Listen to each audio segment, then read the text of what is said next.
Mabit na ng 80, mulapaw diya sa 80, naroon 5 pesos kada galon, mulapaw diya. Additional po.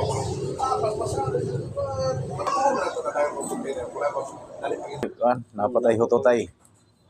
Duwa ako sa broken rice. Oh, napay duwa ko broken rice. Lalong Mo na owners of the Silpaw Agreement. Nag-ari ni mo diri tagaan dayon kag GTX Coffee Mix sa Silpaw Agreement Mabinay Negros Oriental mga idol.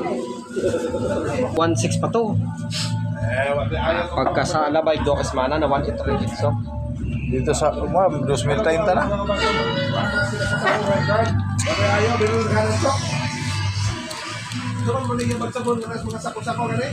Pagkakon mo ano yung nalaman ko. Imo ang kape. Hindi mo ang puno sa usap. Bago ko na inom to, bago na ako. Makapalagsik ug makapaabtik GTX Coffee Mix.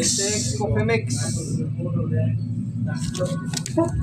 Available sa Silpaw Agreement Mabinay.